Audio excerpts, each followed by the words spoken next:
on doing some investigating and digging and see if we can move forward with trial. But I do want to say this: when people see a lawsuit settlement and they think their taxes are going to go up and whatnot, that's not the case.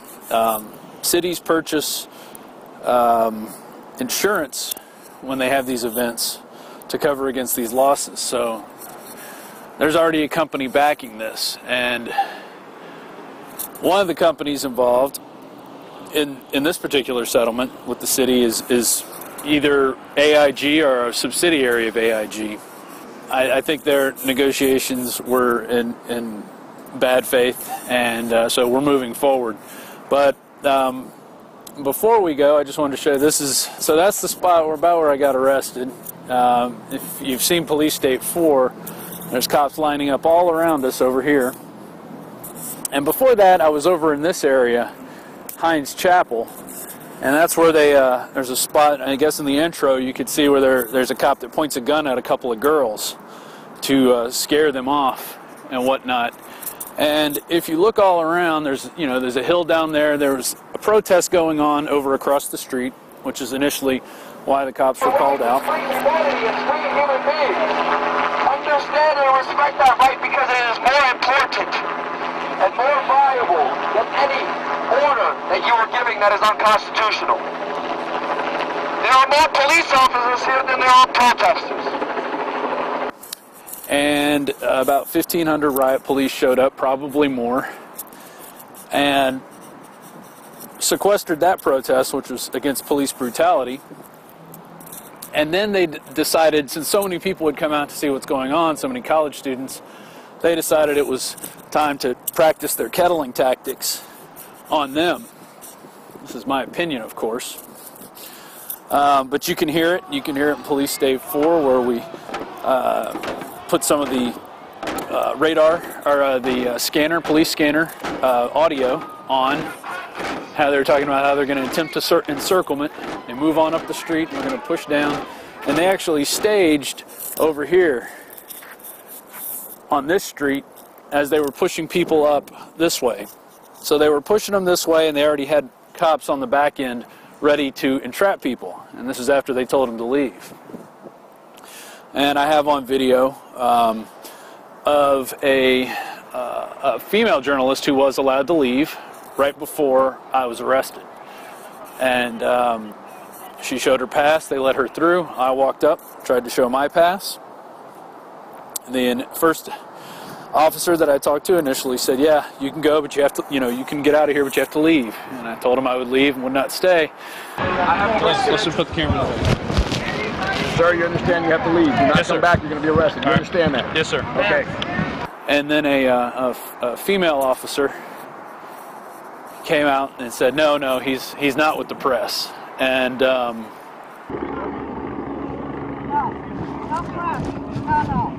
Not press? No. Yes. Relax. Hey, I'm not doing anything. I'm not. My shoulder has been. I'm not sure why she made that determination, but she did. And so I ended up spending over 12 hours in being detained of my rights of free movement.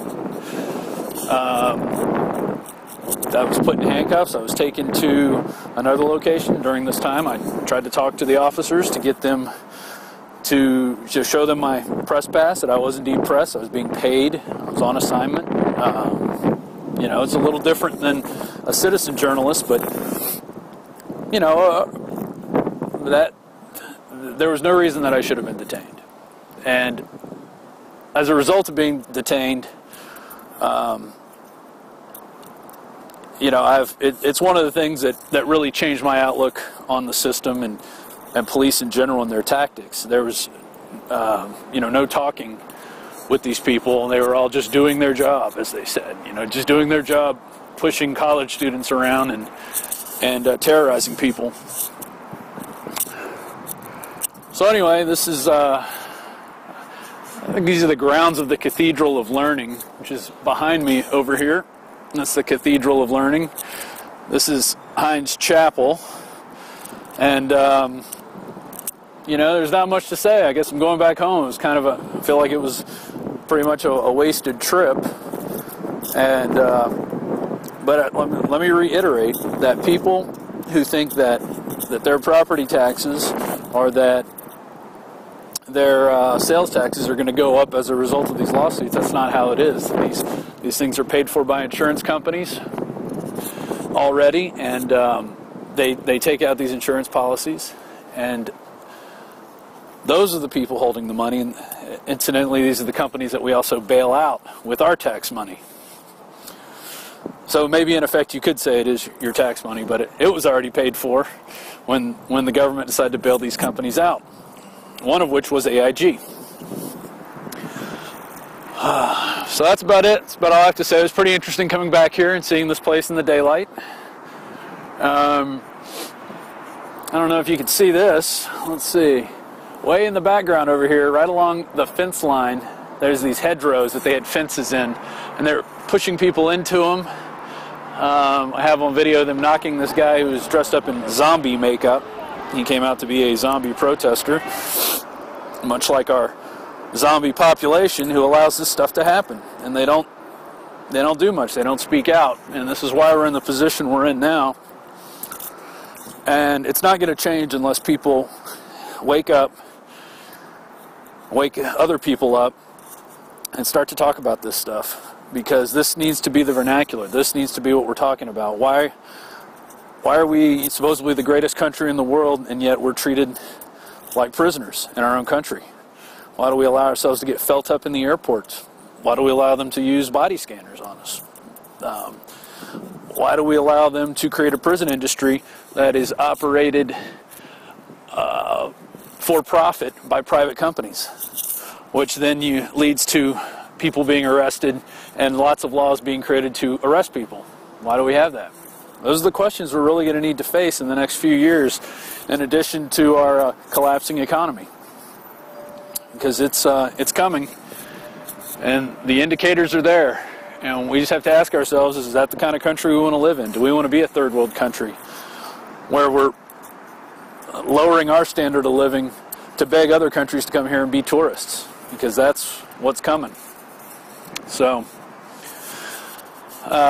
thanks for watching, and I'll keep everybody informed as much as I can. There's some things I can't say, some things I can say, but anyway, that's about it. I'll see you later. Greetings, fellow Info Warriors. Alex Jones here, announcing the first of many trips that I'm going to take across this wonderful United States that we live in. And we get so busy here at INFOWARS.com, the nightly news, the daily radio show, the documentary films, and all the other things we're doing, that I tend to never go out and give speeches anymore. And I've got a lot of ideas bubbling around in my head about the history of the New World Order, what makes them tick and how to defeat them. So I'm titling this key speech I'm going to give. It'll run around 2 hours long, Blueprint to Defeat the New World Order. And we're also going to have a surprise premiere of a short documentary film we've been working on at the event.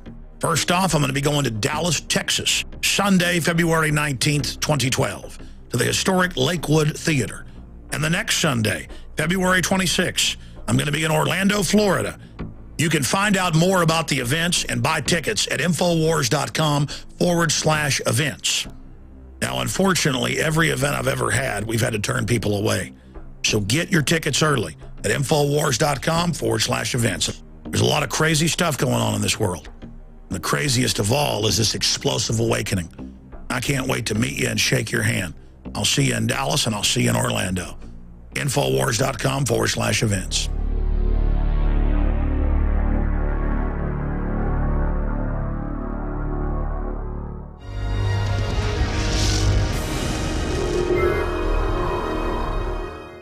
All right, we're back. This is Rob Doon. You're watching InfoWars Nightly News. And over here to my right is my good friend Aaron Dykes. He's fresh back from Dallas and here to talk about a host of issues, including the speech that Alex gave last night. How's it going, Aaron? Pretty well. We just got back just a few hours ago, so. Yeah.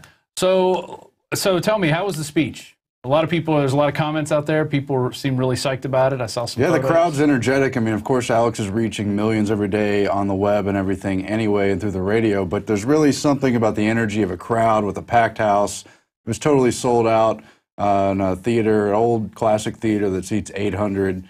Great crowd. Everybody there was very well informed. All wanted to talk about the issues, and Alex, very passionate, of course, great speaker. Yeah, and you got to introduce Jim Mars? Yeah, I just did a quick introduction. They invited out Jim Mars because he lives in the Dallas area, and he's been in our circles for years, and he really appealed to the crowd as well. And it's really reached the point, though, where everything Alex and Jim Mars and everyone else has been warning about for decades is right in front of our face. It's not that period of denial of is there going to be a police state, or are they trying to control us, or is the whole system corrupt and falling on its face. It's rotting right now as they seek greater control. That's evident to everyone. And so Alex was really trying to focus on how do we bring this thing into a new era, how do we solve these problems and kind of reclaim our nation, our world, everything. So it was like a giant solution segment. In a large way, yeah. We aired the special film we've been working on, right, and we're going to air it again, of course, in Orlando this Sunday. Right. 40-minute film. Really, we titled it New World Order, not Diary of a Madman, but the blueprint of the madmen, really just highlighting how crazy they are, how much control they've taken over our lives, and the dangerous experimentation they've done, risking literally the whole planet, all our lives, willing to sacrifice soldiers, test subjects, living human beings, everything. But it's just apparent to everyone who's been following this issue now, people who are still waking up for the first time. It's very easy to see. I mean, the TSA is right in your face. All of it is. Right.